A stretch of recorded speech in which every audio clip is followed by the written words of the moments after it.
Nous sommes des revenants. Défendez-vous.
Dans le métro, il passe souvent.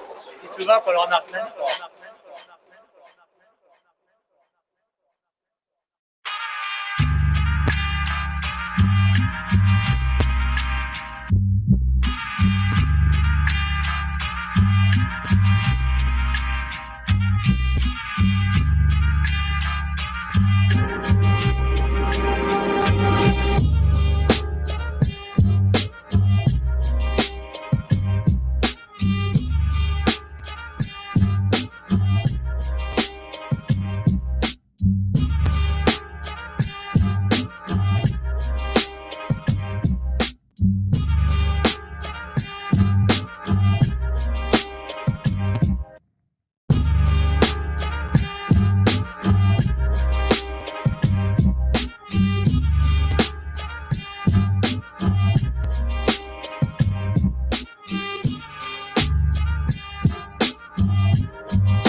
Oh, it's really faint. Can you hear me? Okay.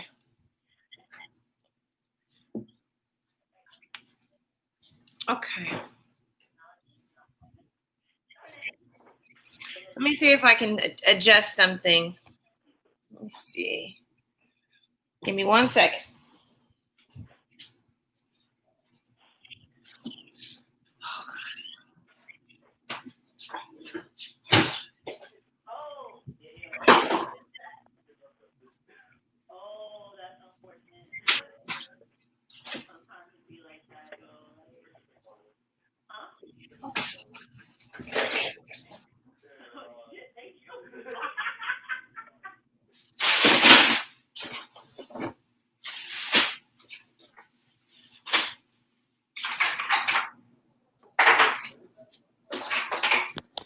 There we go. I think it's on my end.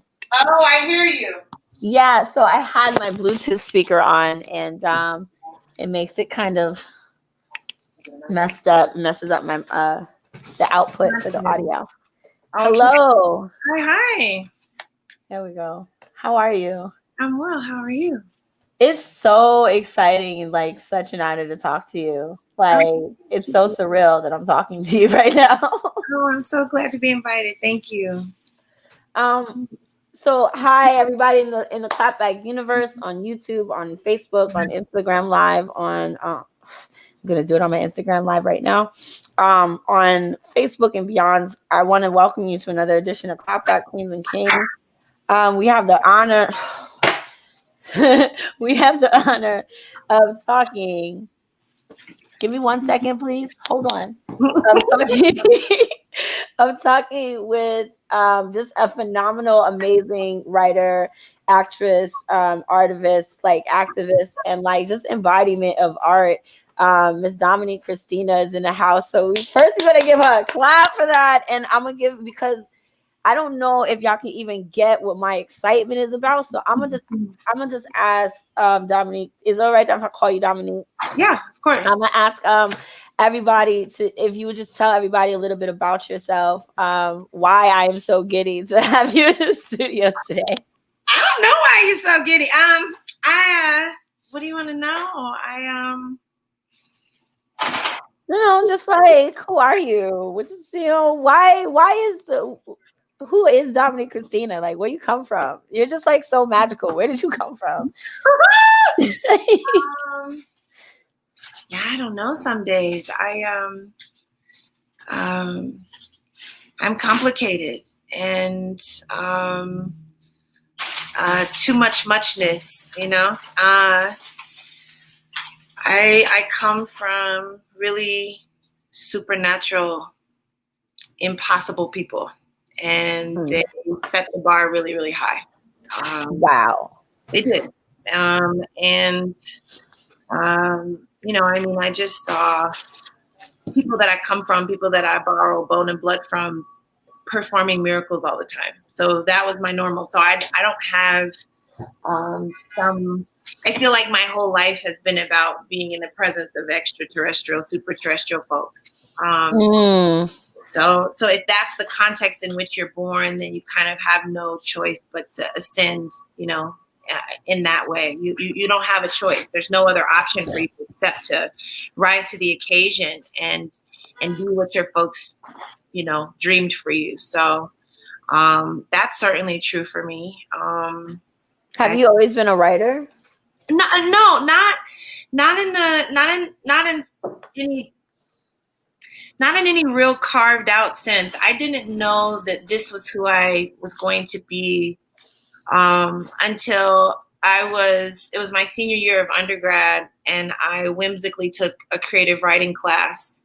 And it changed my trajectory. It changed everything. It changed my lexicon. It changed everything. And so, but even then, I wasn't sure that I was going to be a writer. What I knew was that I would write forever, and that it would probably just stay with me. It would be this deeply personal thing, and that I would die at some point, and my grandkids would find a trunk or something under my bed, and there would be poetry in it, and they would find out that I was a poet. I had no real designs on being seen in the regard that I am now. I didn't. I'm sort of an accidental poet in that way.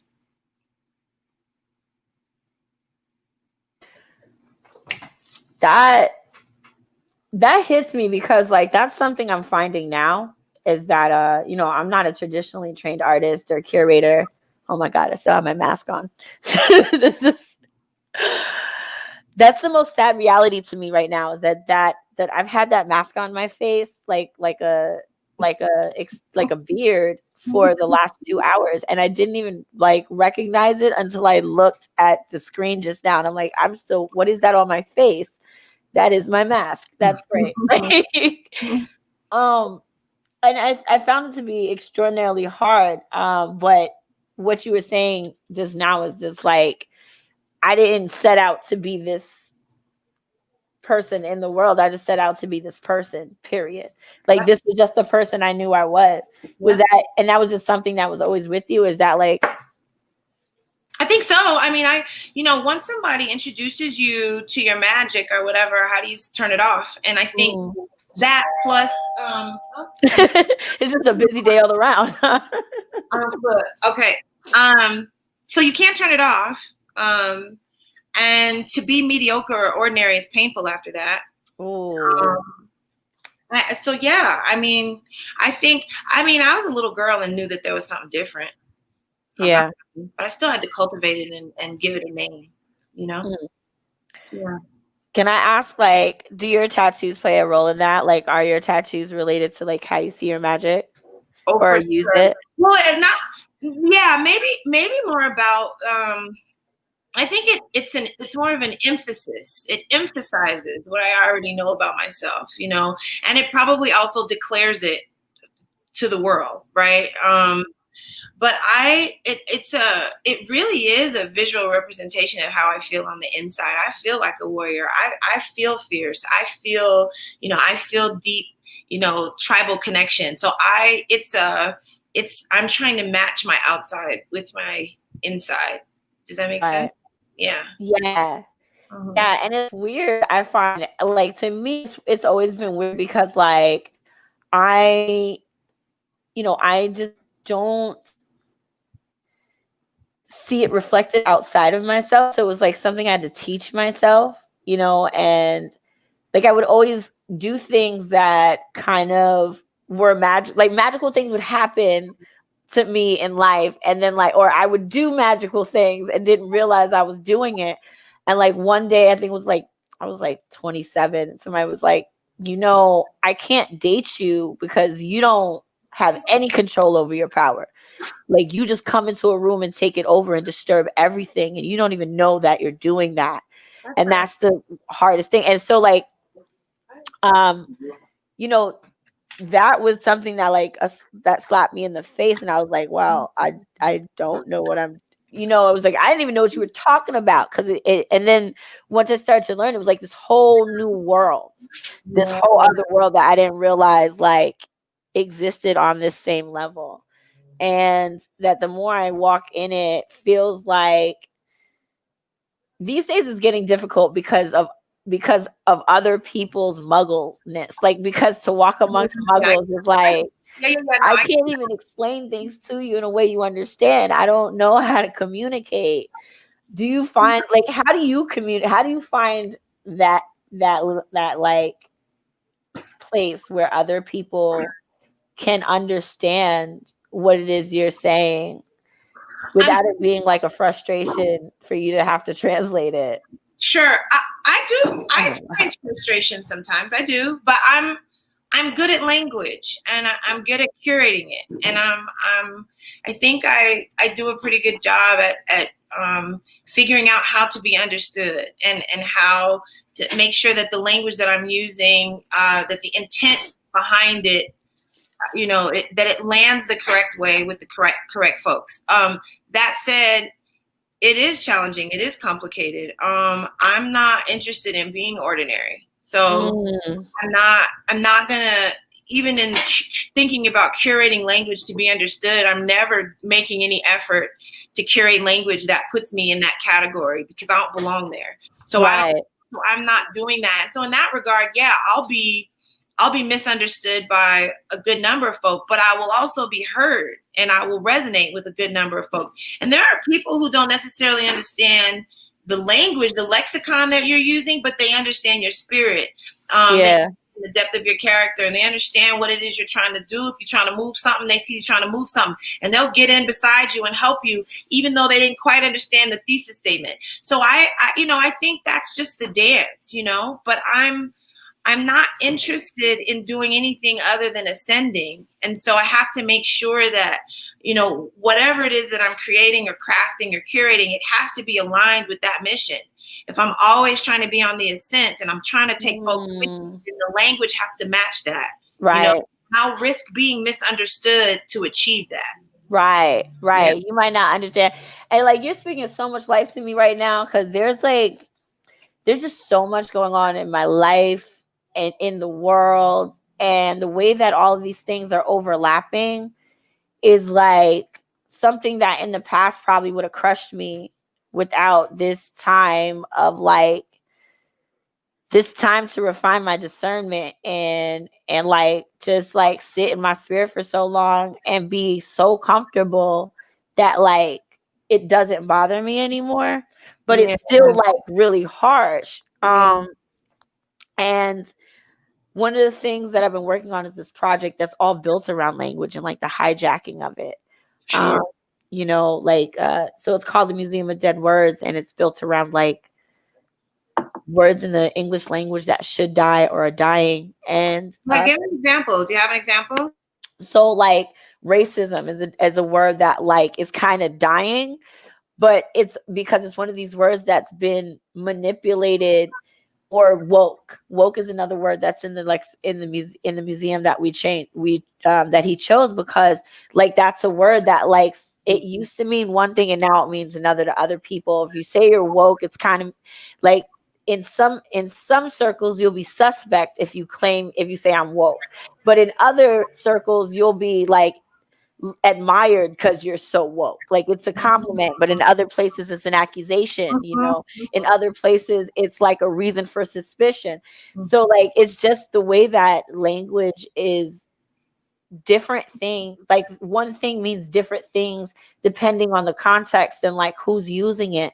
For You know, sure. even and especially when we talk about liberation work, the people that work in liberation, how like there's a lot of liberation work that for a while became like this intellectual conversation that was sort of creating an elitist atmosphere that would like make people that did not have a certain level of education feel left out or live as if they could not participate in that work, you know.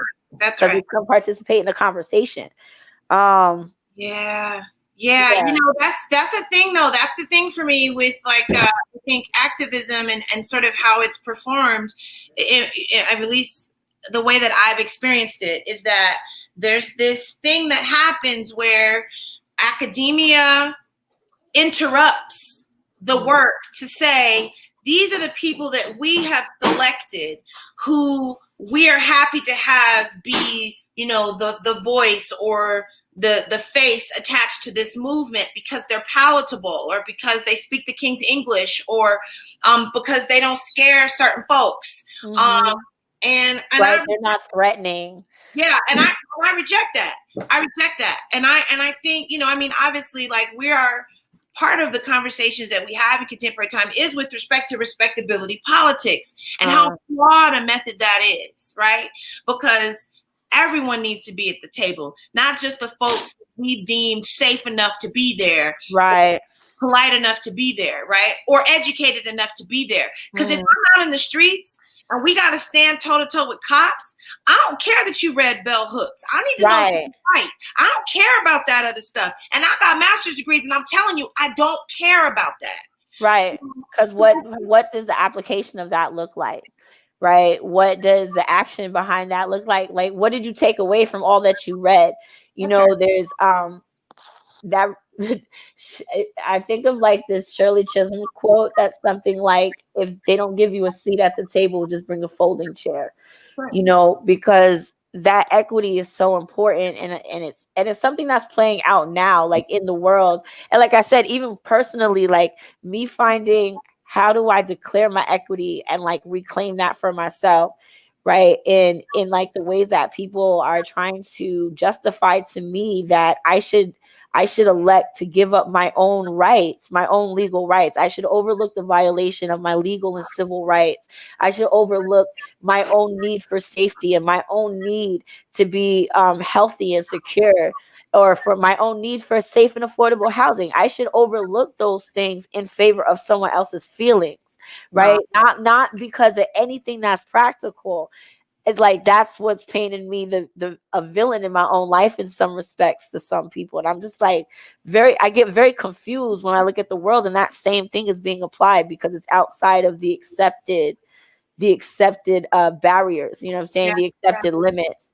It's kind of like it feel, and that's also what makes me feel like it's a matrix, like thinks about the matrix, because I think about computer programming, and like when you program software, you give the program certain parameters to exist or to operate within, and it can't operate outside of those things. That's true. You know, that's very true. That's very true. Yeah.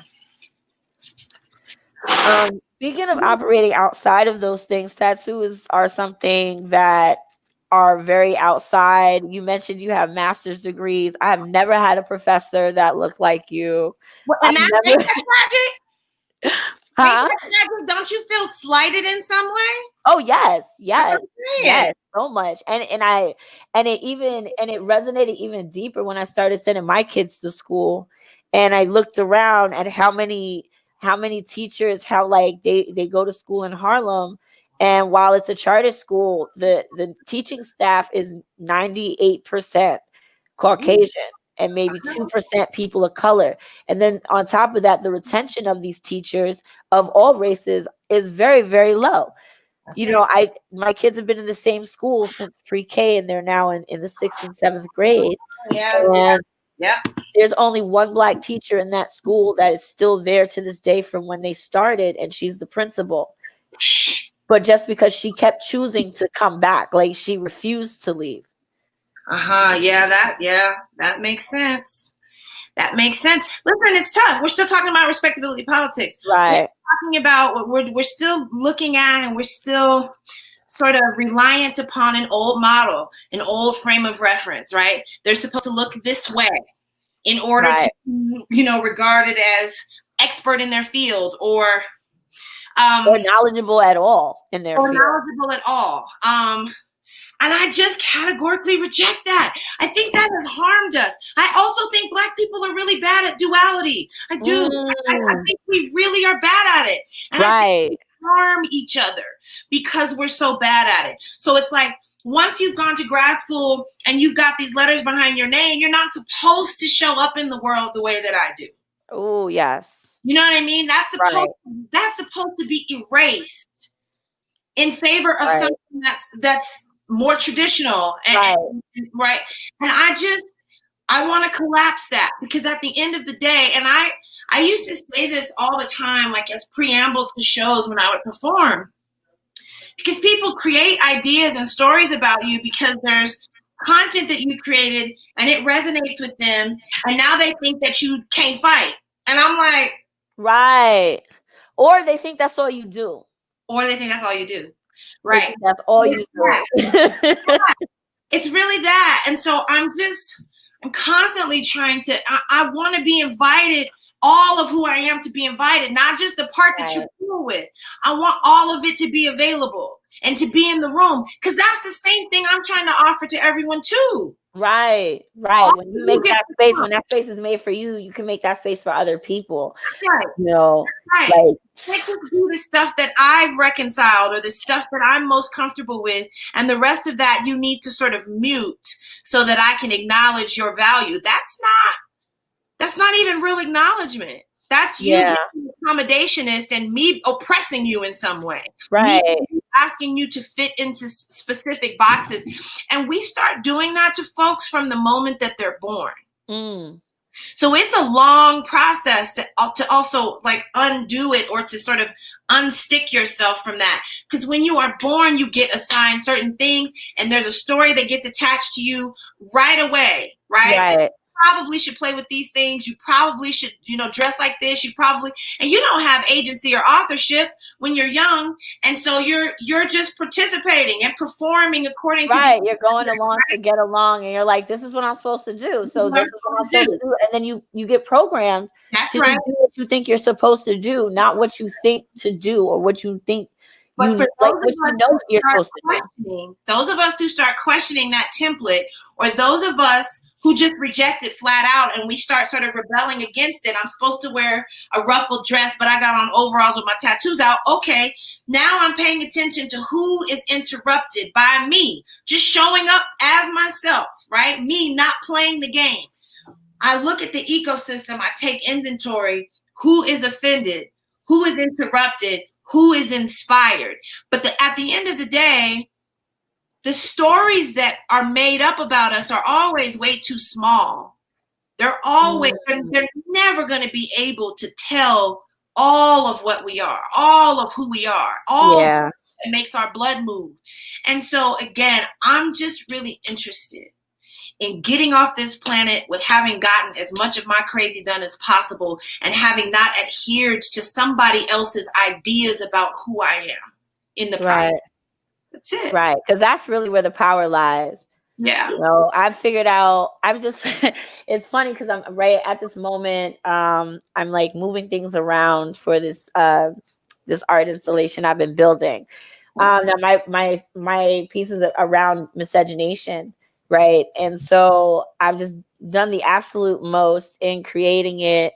And in the process of like kind of this constant upheaval that's been happening, it's allowed me to like start to put things together in a way that like now I have I've started to piece together paintings that I started years ago that I haven't like touched in at least a year or so, and put them together in a way that makes so much sense. I was like, why did I never see how they're all connected? Like now I don't even know how I missed this.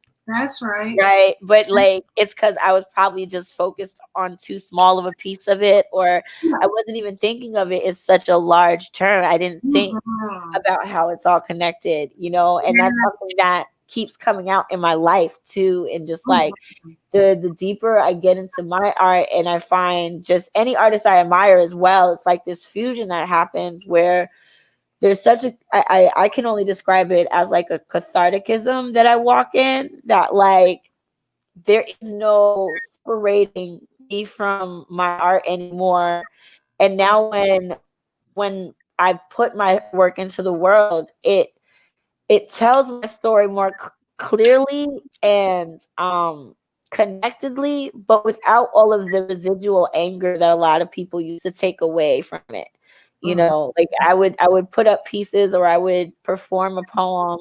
I had like a whole series of poems that started Dear White People, right? And so I would perform them, and people loved them, especially white people loved them. They would be so moved. Oh my God, I didn't know I was doing that. We would have like these long conversations around how they can help, you know, not be oppressed, which usually started with me being like, do you have a library card? Because I'm not Google. Like, I don't have time to teach you shit. You got into debt. You should have learned some things along the way, right? But you know, but then once they walk away in that part of the conversation where they feel like they acknowledged my message, that was it. I was no longer someone that I was interested to talk to, like unless you were already my friend or like we already knew each other. A lot of the times I would not be like, I would be trying to socialize and it would be like, yeah, oh, you were so good. And like, just, that's it. You know, especially when I was out on the West Coast, when I toured in Cali, that happened a lot. That's really interesting. People loved my stuff, but like, it left them with such a discomfort in themselves that it's hard to differentiate from me as, you know. Yeah. I don't think I'm making anyone comfortable. I mean, I think for some women and girls, the period poem, not necessarily comfortable, but they feel like they can sort of celebrate inside of that. But that's maybe a few that people feel that way about. Everything else is a bruise. Everything else is the ache of a thing, or the mourning and loss of a thing, or, you know, the deep trench of grief. I mean, it really is. It's there's not comfort. There's not, nothing is sanitized. It's all just bleeding and oozing and out there in tatters, because that's the way it is. I mean, you know, like there's no way to talk about Emmett Till and make anybody feel okay. Right. You know what I mean? And so, I'm not going to try. I'm not going to try. So you should have a problem if you feel okay. You should realize you have a fucking problem if you do feel okay, like with that shit. I agree. I think what happens is, I think that there's a thing that we do where we want the past to stay where it is, and it never has. It never will do that. And I wish people could just arrive at that conclusion, that clarity, and move on. But this idea of like, let the past stay in the past is bullshit. It doesn't do that because it informs everything. It informs how you literally look. It informs how you speak. It informs who you speak to and who you don't speak to, who you scared of, who you're not scared of. So every part of my personhood was developed by something that happened before I got here. Right. So no, we're not gonna have a conversation about the past being irrelevant. But I think sometimes for certain artists, when you're elegiac or when you're pulling on the strings of history and you're sort of announcing those stories or you're bringing those things back into the room, there is for some folk who are experiencing discomfort a need to sort of say, cool, but that was then, right? And my narrative is always going to be and is now. Right. Then and is now. Right. Yeah, that's like that that fact, especially this year when they decided to like celebrate Juneteenth as a federal holiday and like recognize it. To me, it was like I was like, yay, but can we just really recognize it? Because if you're going to recognize it, I think like there's a lot more acknowledgement that needs to go on there. Because that is a then and now, right? It's like that's right. It's only a thing we celebrated because it was 2 years or more, right? Because Texas was way bigger than it is now. And of lost stories, of lost lives, of like lost opportunities to build wealth, which probably would have got destroyed, but that's neither here nor there. It's just like the sheer amount of lives that went unnoticed and unlived and unrecognized is what inspired me to be like, oh, we're only going to try to celebrate this for one day. Then for 2 years, I have to try to get as many stories as possible in one place and tell make as many of our stories, our narratives currently, whoever's living and breathing, their memories, their like whatever we have, it has to be solidified somewhere because I don't know at what point it became okay to just erase a people. But I think that in 2020, like it's time to end that. Like that's the one thing I would like if I could cancel anything, that's what I would cancel.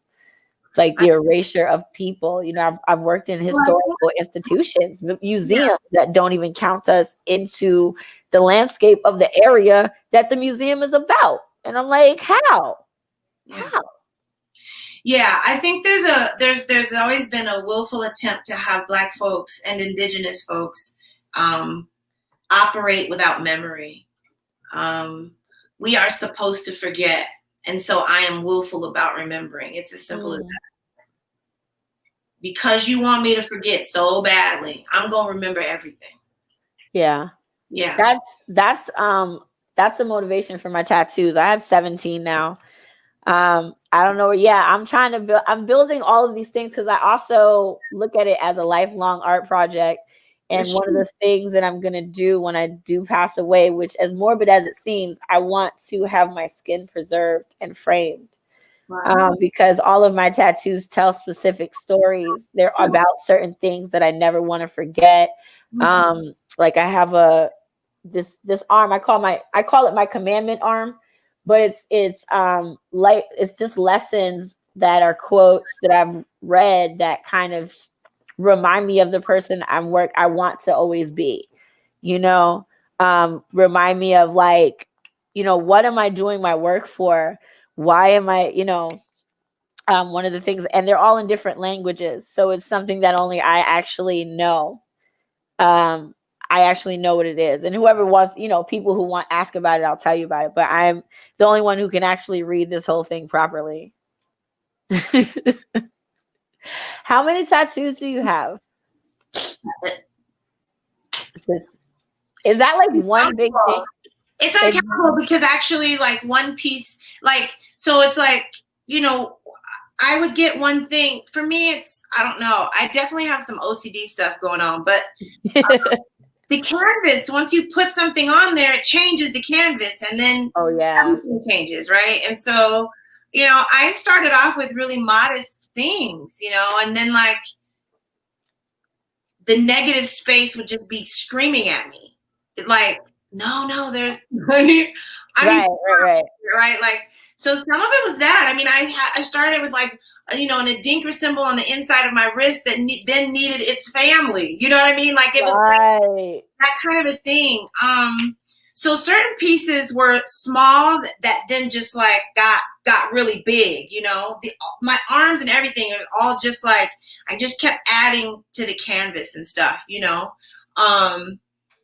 And very much I look at them and know exactly what was happening with me. Yeah. I know exactly where I was. I know how I felt. I know what sadness I kept at the time or whatever. I can tell you about that. I can look at these things and tell you exactly what was happening. So for me, again, it's almost a montage of memory. Yeah. It really, yeah. I looked at it. I look at it like that too. I got my first tattoo when I was 16, and my mom was pissed. She was so pissed off, and she was like, "It's never gonna come off." And I was like, "That's kind of the point. Like, I want this there." And I think about now when I get them, some of my tattoos are very much tied to my grieving process. Of like when I lose family or I'm in an incredible pain, the physical pain of the tattoo, I get it. Like, transmutes that emotional pain. Yeah, I get it. Is that something that like you've that you exercise? Yes, I used to. It stopped in 2014. In 2014. Mike Brown died in Ferguson. And then after that, Freddie Gray died. And I was in Baltimore and breathing and raging and feeling all the things. And then I really kind of shut down. I felt like I didn't have anything. My sadness was bottomless. And it was terrifying me because I was having a hard time just doing everyday stuff. I was having a hard time. I was really having a hard time being hopeful. I was moving in fear, which is something I'm loath to do. And so it was really paralyzing for me. And so I just remember I had this mantra, this steady mantra, is take this pain from me. I don't want to feel pain anymore. I don't want to feel any pain anymore. I don't want to feel it anymore. It was over and over again every day. I was saying it. Every day, I don't want to feel this anymore. I don't want to feel pain anymore. I don't take it from me. Well, some months passed, and I was in the kitchen with my mother, and we were cooking. It's a ritual. We have a thing. And some oil popped on me. And my mother reacted, and it let me know that I realized I hadn't reacted. I didn't feel it. Right. You're like, what happened? My brain didn't send that ouch message. So then I went through a series of things where I was trying to feel stuff. There are tattoos on me that were about me trying to feel, because I was like, I'm not feeling pain the way that I should. And I kept testing it to see if I would feel it, and I wasn't feeling anything. So I say all that to say, for 6 years, I haven't felt pain the way that I'm supposed to. The ouch message just does not. My brain and my body are not speaking to each other when it comes to that, which is not, I mean, that's dangerous because pain is also instructive. Like if you break your leg, you should know you broke it. Right. And I've always had a complicated relationship with pain because I had so much childhood trauma and stuff, so that I definitely don't feel it the way that I'm supposed to. But then I think in 2014, that resource died. I'm trying to get it back. I feel like certain things are sort of tipping back toward me a little bit this year, but by no means do I feel it the way that I'm supposed to. No, when I go get tattoos now, it's the acute absence of pain. Actually, it's about art and the process, the journey of it, the story at the end. But no, I'm not experiencing pain anymore. Yeah. My thing as a kid was not caring. I thought that if I didn't care, I wouldn't feel pain. Like that's how I managed mine. And my dad would be like, "Don't say that because when you don't care, like that's even, you know, that's like apathy is really one of the trickier emotions to live in, because like that to me was also was really as dangerous as not feeling pain, right? Because when you're apathetic and you don't care, there comes this like kind of, for lack of better phrasing, like this insolence that you kind of operate in life with, like, no, I get it. you know what I'm saying? Like, so the collateral damage of your, and sometimes the collateral damage of your decisions is something that like doesn't register with you until you really like fuck something up really big. Right. Yeah. And that was, I did that, and that's kind of what brought me back to like caring, and now I care too much, right? I care too much, and I feel too much, or at least I felt like I feel too much, you know. And that brings me back to why I go get tattoos, because like I do feel it, but I don't want to feel it. So it's just like I can handle it in my body. I found that my body can handle more pain than I can handle emotionally. I get that. I do. I get that for sure.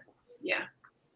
I get that for sure. I really is all your work by one specific artist, or is it like primarily? Yeah. My friend Alicia Cardenas, she owns a tattoo shop in Denver, Colorado called Soul Tribe, which also just looks like this incredible museum of indigenous and African art. But nice. She is really a root worker. I mean, she tattooing for her is a ritual, and she takes it very seriously, and her expectation is that you take it seriously too. I've witnessed her tell people flat out that she's not going to give them what they came in there for because they're not ready for it. And she's talking about their spirit. She's not talking about your body. Yeah. She's talking about, you know, I'm not putting that on you because you haven't done the work yet to earn that time. You have to go somewhere else if you want that. I'm not giving you that medicine because you're not ready for that medicine. And I respect that. I really do. I value so much, not just her friendship, but the way that she treats and operates with such reverence this ritual, because it is the body, and the body is sacred. Holy. It is. And so she holds the weight of that in her hands. And so it's gotten to a place with her now where I trust her so much that sometimes I don't even have a ton of clarity. I have a feeling. Yeah. She just maps it out for me. So like this piece, you know, so my paternal side, they're Panamanian, and my father's mother had this. And I saw an old photo of this and was like, and all I did was send it to Alicia, like, isn't this cool? You know, my granny had this. And she was like, come in tomorrow. So I didn't know, I didn't know that I was going to adorn myself with this until yeah. So, and that's this broke something open for me too. Cause I definitely I remember tremor, and I remember grief and apology.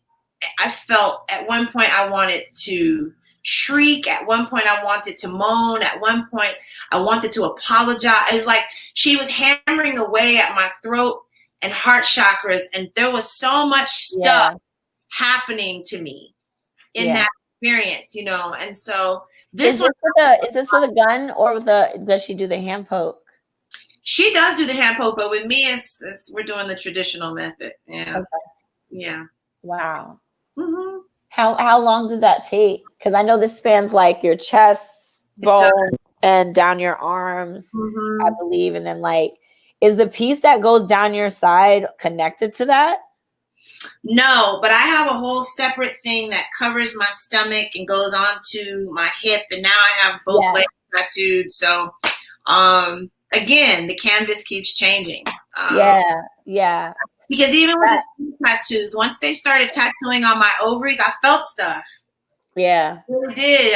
It wasn't pain, but it was like I felt that old, you know, my testimony is, if we really remembered all the fine details about labor and delivery, we only have one baby, because that shit is excruciating. Yes. Oh my God. Yes.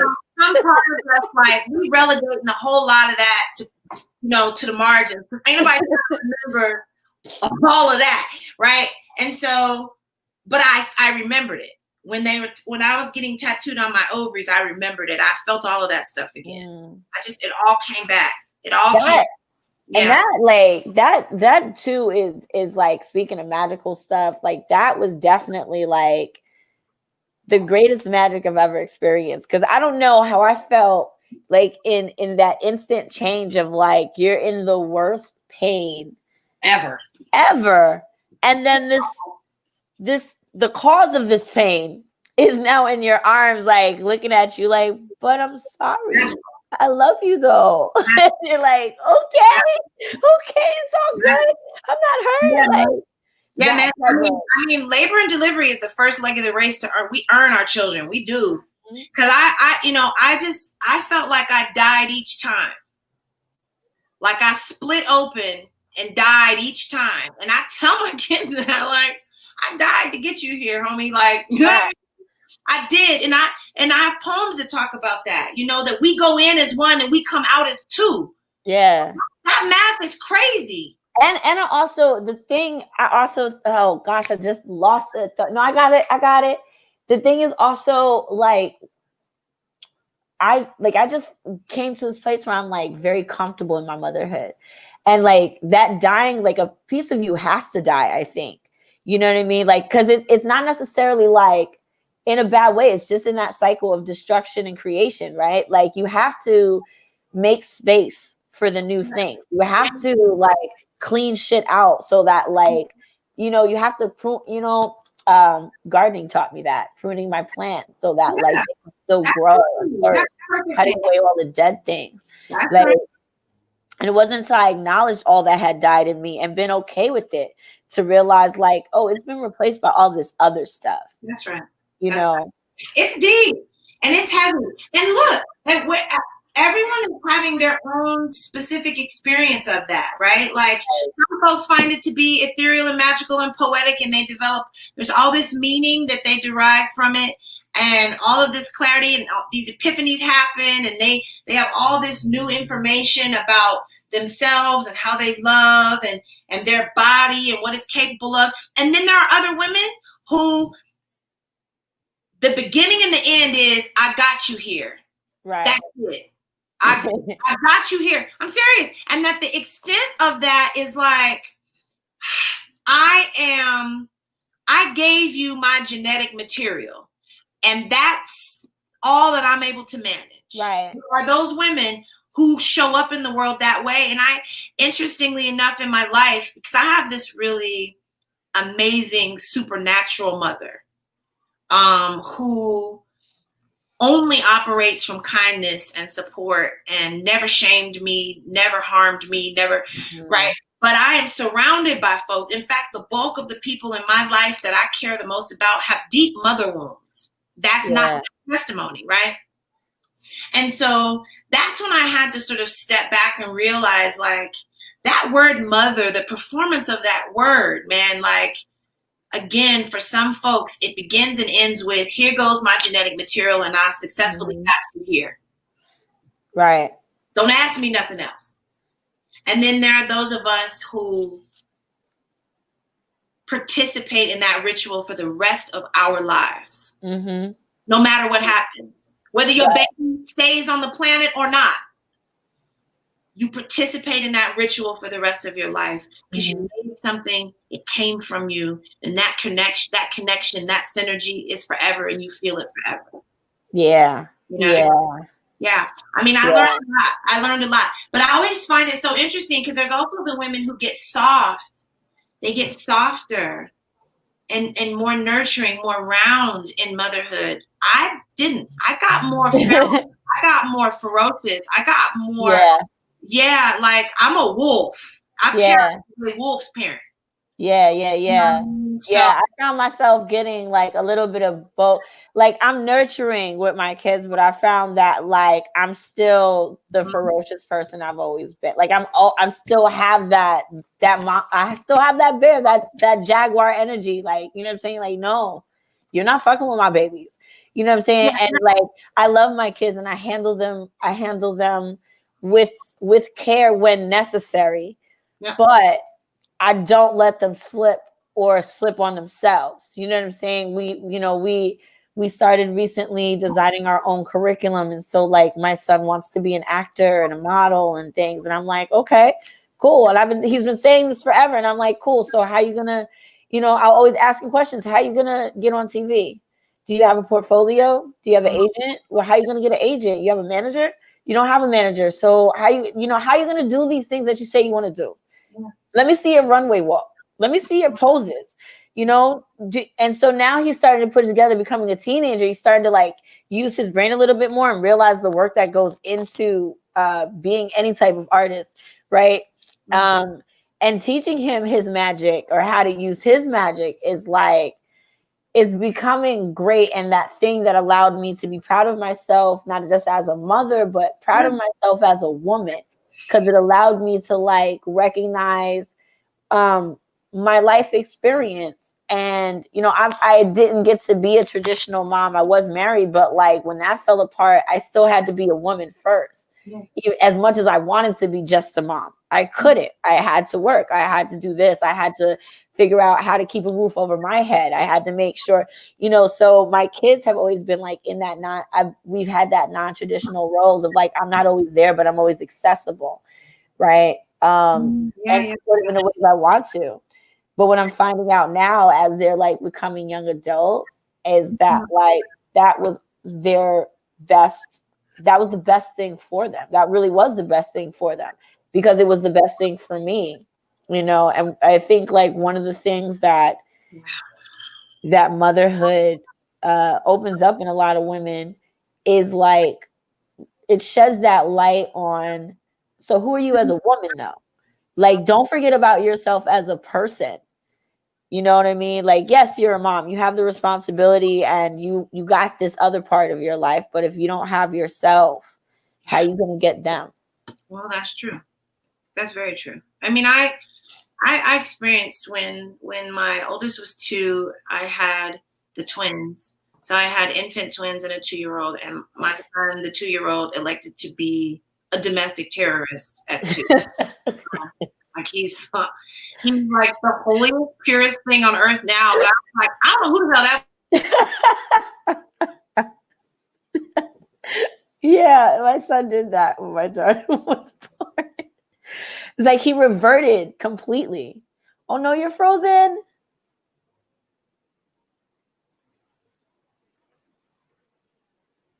Okay, I think it's a connection thing. We're gonna give it a minute. There you go. Okay. I heard that. All right, cool. Yeah. But I remember, feeling like, well, I have these twins and I have this 2-year-old that I have to make sure doesn't set the house on fire. And so I can't write. Like, I don't have time to do that stuff. Like, that's now that feels frivolous. Let me just drill into them, and I'll forego the creative part of who I am so that I can drill into them. And it was the saddest I had ever been. I was so devastated. And I was parenting from that devastated place. Right. And so I had to really give myself permission, like, no. That girl is a quintessential part of who you are. They got to have her. They can't have this tragic, sacrificial lamb version. Her. You know what I mean? They got to have someone that knows who she is, and knows what she can create, and knows why she's here and what her purpose is and all that. They got to have her. They got to be parented by her. Right, because that's how you teach them that for themselves. That's right. I had that awakening this year with someone who had me all the way fucked up. And I was just like, I'm a bad mother. How dare you? Mm-hmm. What?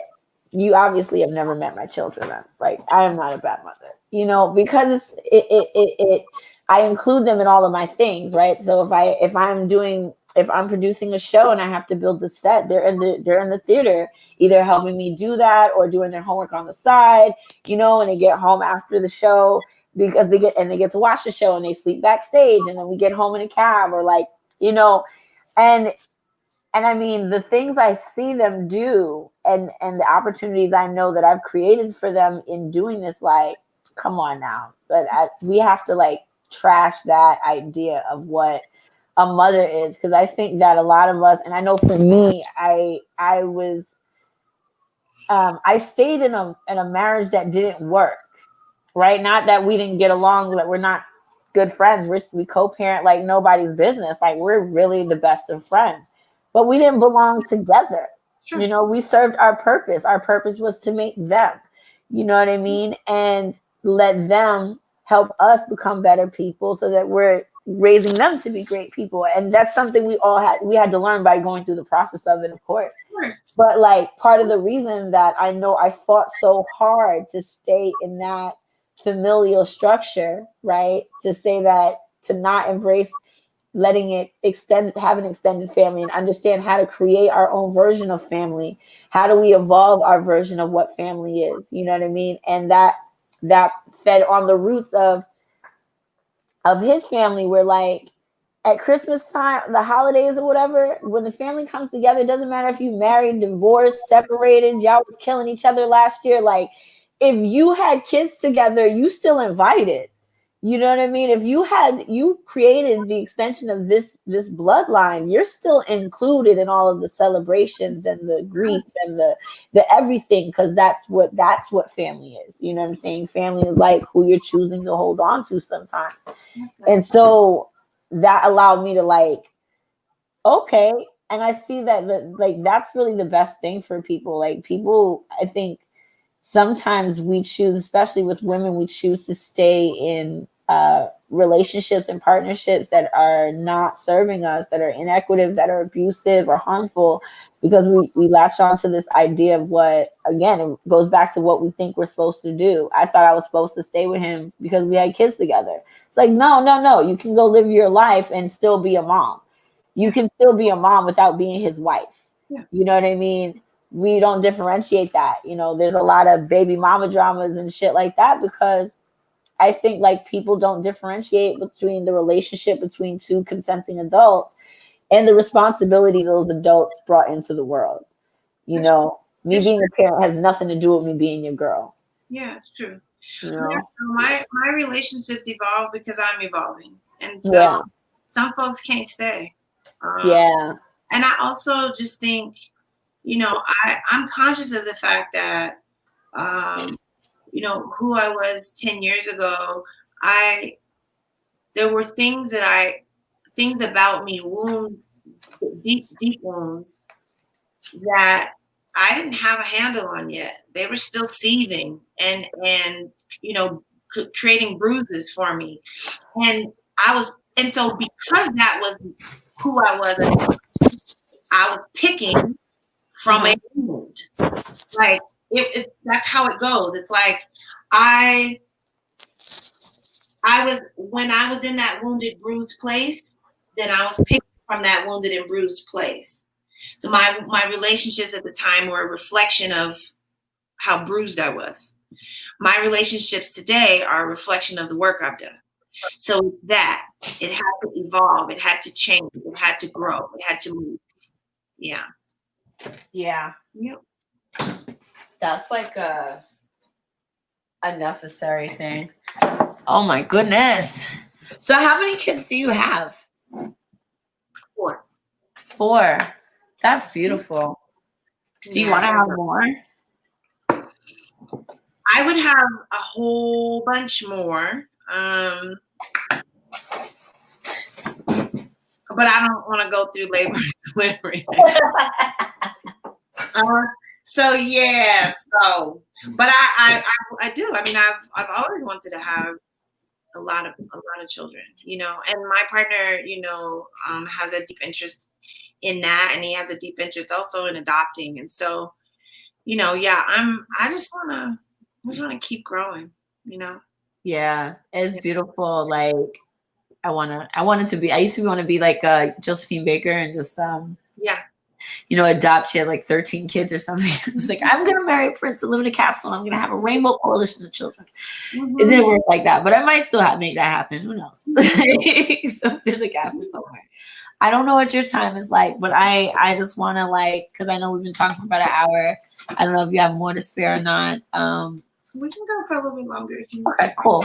I'm loving this conversation. Like, I really hope y'all that are listening are picking up all these gems so you can build yourself a crown. Like, they're just this. I'm gonna go back and watch this later when I'm like ready to go to sleep, because you're saying so many things that like I've been feeling for years and like knowing for years. And that's one of the things that made me like really follow you as an artist.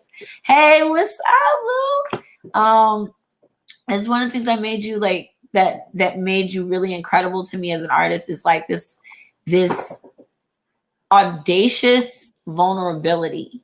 I call it. You know what I mean? Like it's not that you didn't care that you were making people uncomfortable. It's just that like it was just the way that you just were just open with it, and like so forthright about your journey as you take all of these different steps. I don't see the point in moving in shame, and I don't see the point in moving in secret either. And I'm just not convinced that I should loathe any part of myself or my story. And so part of the ways in which I think folks seek to harm us or have harmed us, willfully or unintentionally, is when they know your wounds, they can exploit your wounds, right? That's sort of thing that a lot of folks are just really concerned about, right? Like that this disclosure can be weaponized against me, right? Yeah. And I got to a place where it was like, how are they gonna do it though? You only know that story because I told you. Right? So I already climbed to the top of that well enough to tell it to you. So now you go tell some other folks and you think that you can harm me with that? The only thing that I adjust when you do that is I adjust my proximity to you, but you can't harm me with my story. I own all of it, all the many versions of myself. I own them all. I ain't always walked right. There are people that I have harmed. There are people who have absolutely, undeniably, categorically harmed me. They harmed me, irreparably harmed me. I was harmed as a little girl. So that happens. Giving language to it as a way to sort of pull myself out of the grave is one of the dopest things that I can do for myself. Yeah. You know what I mean? I just, that the oppressor doesn't get to tell the story. I get to tell the story. I'm gonna come out of this grave well enough to tell the truth about your ass. That's how I feel. And I'll tell the truth about me too. I'll tell the truth about me too. It's no problem. You can't harm me with my story. I own it. I hold it in both hands. And see, in the absence of that, when you try to like push the stuff down or back or into shadow, well, then it gets larger. It gains more momentum. It gets the biggest thing in the room. It conspires against you. It shows up and interrupts all your relationships. I mean, it does all of that. But if I'm owning it and I'm naming it and I'm telling it to you so that you get to make a critical decision about what you want your proximity to be to me. You can't say I threw up a hologram. I thought she was not. No, you didn't. Because I'm going to tell you everything. I'm going to tell it to you. I'm going to show it to you. You can hold it up to the light. You can thumb through all this mad history and make whatever determination you want. Because even in the thick of all of that, even in my worst moments, I was still the dopest thing out here. That's how I feel. That's that big boss lady woman energy. Like, I love that shit. I had been, I've been moving into healthier, like my focus at this time in my life is like just maintaining healthier relationships, because one of the major things that has come up is like in me owning my story and owning all the shit that comes with it, like all the stuff I've done. As I own up to my things, when I look around, I'm like, oh wait, but these decisions are what allowed me to have these other things happen from other people, right? Oh gosh. I find it interesting that like there is that, like you said, Black folks are bad with duality, right? Like they don't realize that by me asking you to tell the truth about you, or me telling the truth about me, like both of those things can be true at the same time. Like your truth can be true, but my truth is also true. Like, because we both exist at the same time. It's a fact. You know, and as an artist, it's been interesting for me. Because I also have a very complicated relationship with memory. And so, and I think that's mostly about I think two things. One is just trauma does that. So you delete files because you can't. Right. It, right. Some part of your psyche knows I really can't hold on. And I probably will never do that. I don't want to go there. You start deleting files, right? Or you revise you're doing revisions and stuff so that it's something you can hold in your hands. You're doing something to make it manageable for you, though. Right. And then I also come from a family that is very like composed and appropriate, and like these conquering heroes, and they've been celebrated in history. My aunt has the Congressional Medal of Honor, and like documentaries and stuff about my folks. So what happens is, as a little girl, I'm recognizing that these folks suffered silently for the sake of nobility. Ooh. And so that's the template, right, that I inherited, but I wasn't good at it. I did it for a while, but I wasn't good at it.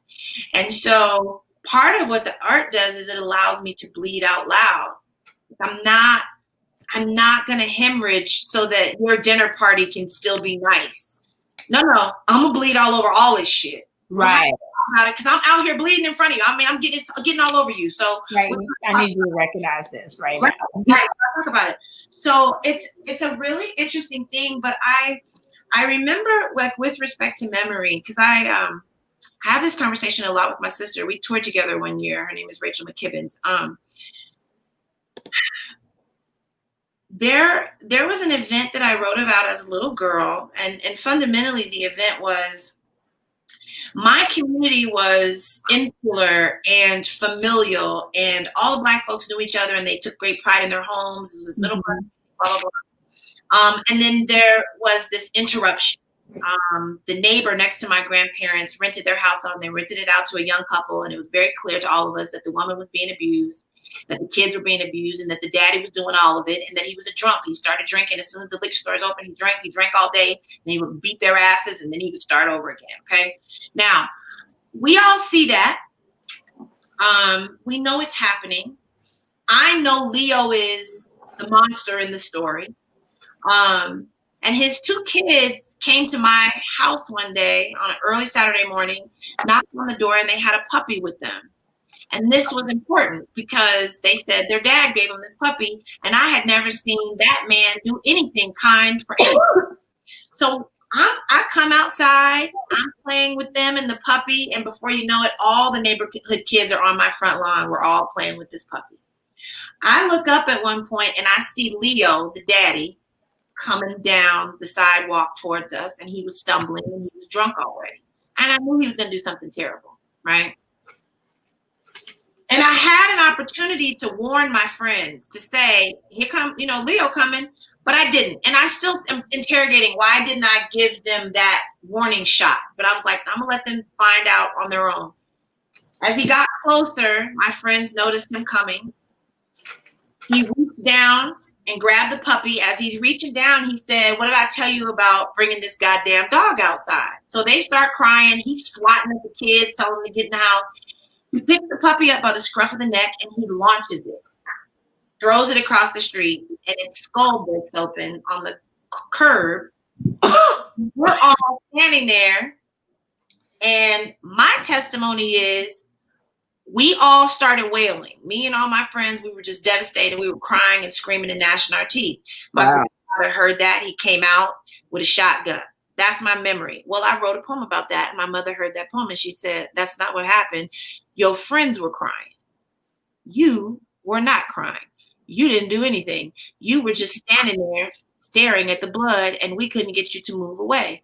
So what was interesting to me was, in my memory, I revised it so that I had the same neurotypical reaction that my friends did, when in reality, by then I was already so hurt, a little girl, that I couldn't even manage grief in that moment. You know? So, but I didn't change the poem, because I still think it's instructive that my brain elected to remember it that way. Yeah. You know what I mean? I needed to write myself as being more intact, you know, in that moment. I don't know. It's all really interesting. I think art is supposed to provoke. I think it's supposed to inspire. I think it's supposed to rattle the cage. I think it's supposed to interrupt space. I think it's supposed to affirm as much as it denies. I think it's name as much as it unnames. I think, you know what I mean? And so there's so much room in that to find out where your magic is. I just don't see myself doing anything else. Can I ask you, who inspires you? Just period, or with respect to poetry? Both. I'm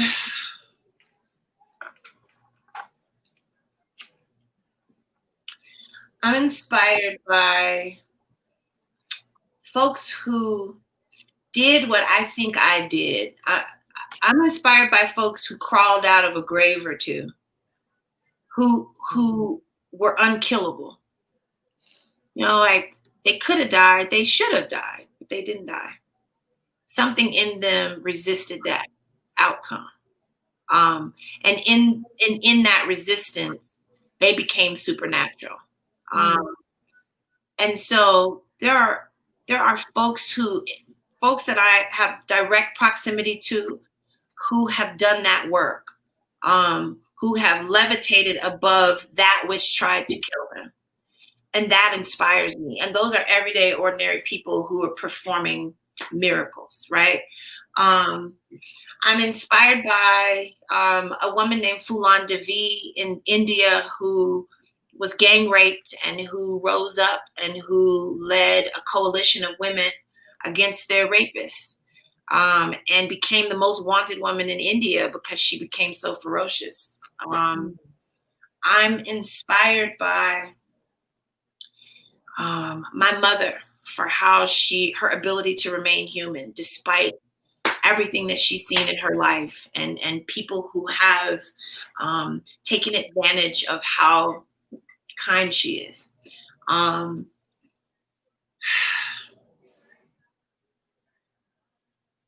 Yeah, it's hard for me to reach for knowable names, like recognizable names, because I'm not ever starstruck. It's usually not folks off in the distance that inspire me. It's usually folks that are right here walking on water nearby, you know. That's beautiful too. Yeah. That's the thing that a lot of people, I think, are just starting to understand about the culture of oppressed people.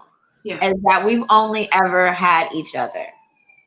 You know what I mean? And we've mostly, those of us who have been fortunate to have some form of community in our lives growing up, always are always observant of, like, the efforts that people have to go to, or the lengths that people have to go to just to do simple things like keep your lights on, or have an apartment, or eat some nights, even if you have an apartment. That's right. You know,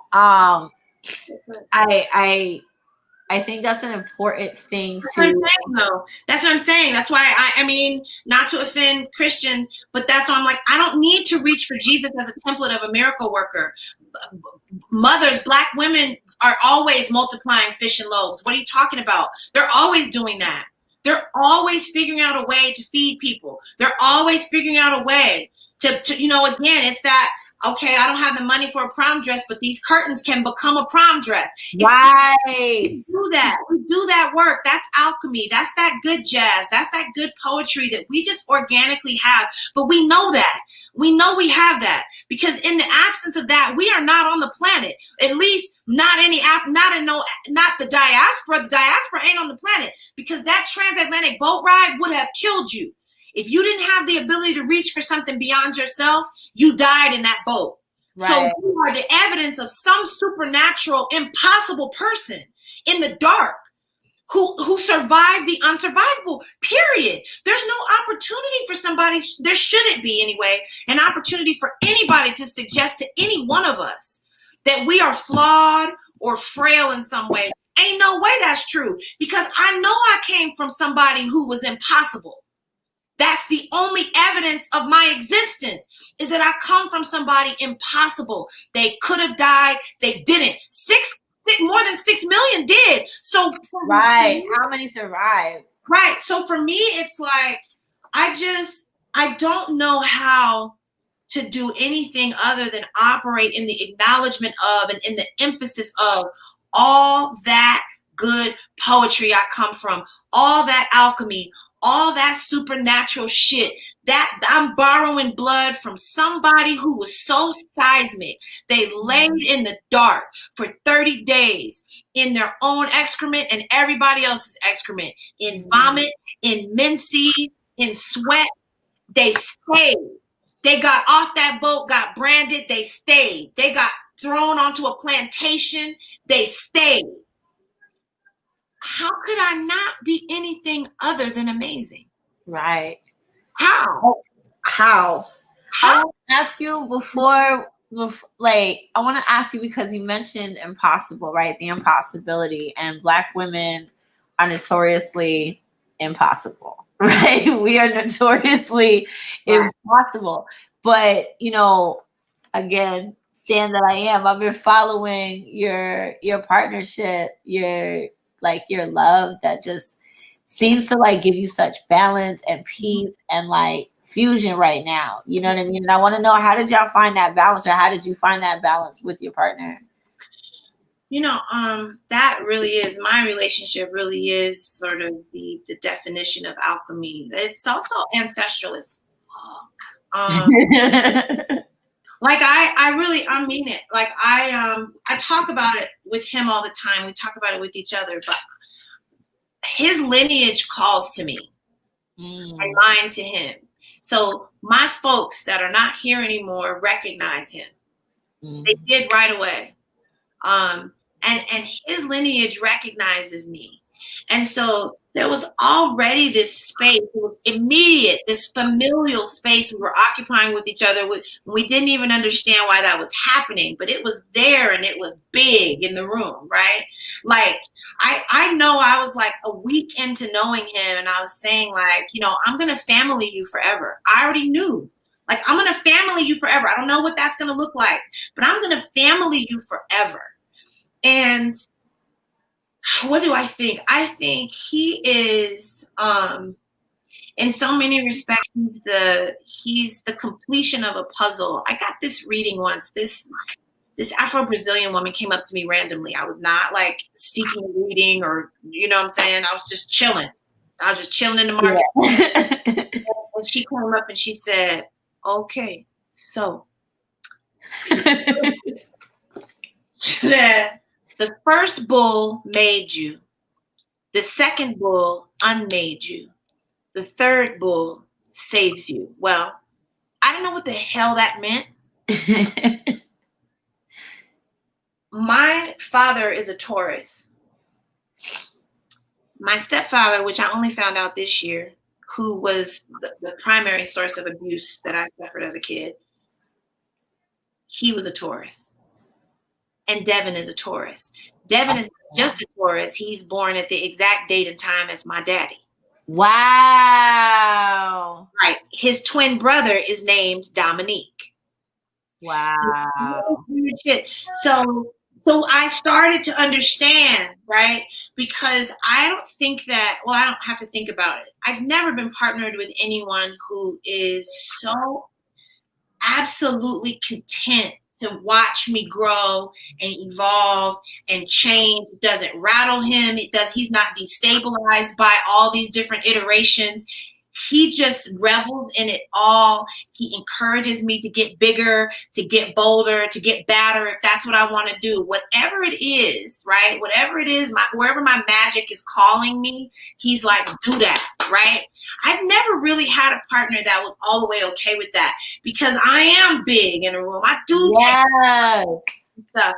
So you got to be wired a certain way to not feel away. Right. You got to be able to hold all this.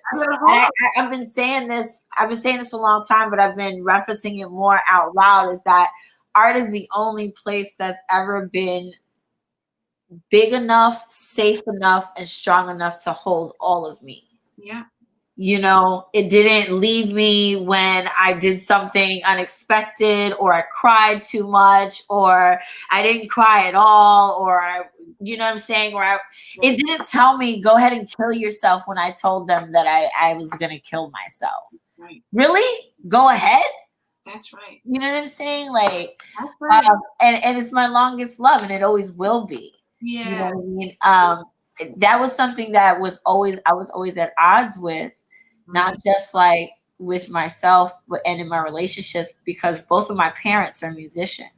Oh. You know, I was partially raised by my grandparents, who were very respectability, and then spent latter years with between my parents and myself, you know, who are still, you know, musicians. They're still artists living that downstroke of the artist life. And it was something that made me hold on to resentment with them.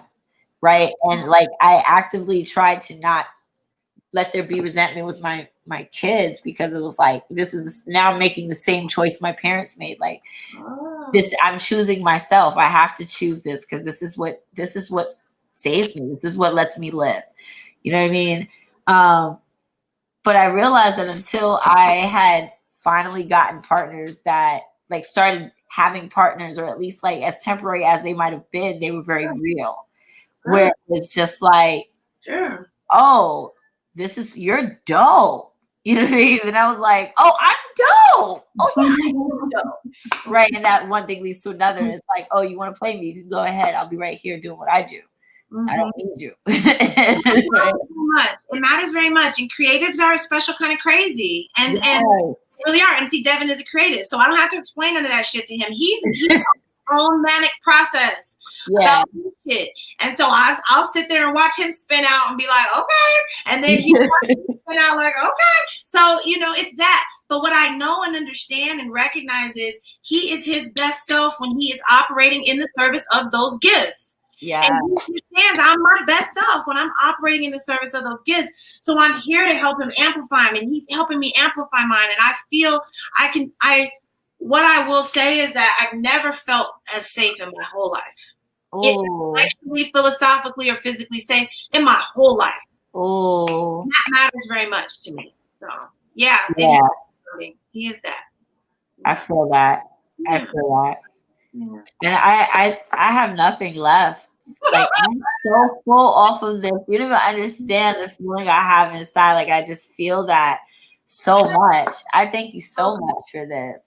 I need to take a nap now. Like, yeah, I need to take a nap after this conversation. Thank you so much for inviting me. Anytime. And when I'm in Denver, I'm gonna look you. Is it all right if I look you up? Because I would really like to go visit your artist. I've started building a piece on my back, right? Okay. I have a overall vision, but the thing on my back is just like it relates to that. I'm a canvas. I'm letting myself be a canvas vibe. And I really just look for artists that understand the celebration that my back is. Because there's other parts of lots of my tattoos do, like, pain is also a part of that, but like celebration is also a part of that. And the piece on my back is like this thing that doesn't have like specific definitions to it, but it's in service to the gifts, you know. There you go. Yeah, of course. Hit that. come out Oh, here. yeah. Thank you so much. Please remain safe and healthy and happy, and come back anytime. Like, I love talking to you. Yes, ma'am. Everybody, thank you for tuning in. I am going to seriously take a nap. Because it was also a long day. I've been moving things around and cleaning and building and Yeah, no, I get it. everything touches things. So I really do need it out. And this has been so wonderful, and I'm deeply appreciative of this. Thank you. Thank y'all for watching. Thank everybody on YouTube, on Instagram, on Facebook. What's up, Louis Estrella? I hope you'll be on an episode in the future because we love you so much. And I want to catch up on what you're doing with the real estate and the investing. And if you don't know him, look him up. He's an amazing person. Him and his wife are doing phenomenal things for us financially, teaching us how to build our money, invest our money, own our homes and land and such things. And now's the time for it. So that is that. This is this. Be kind to yourself and each other. Be patient and be yourself because everyone else is taken. The God is out. Peace. Peace.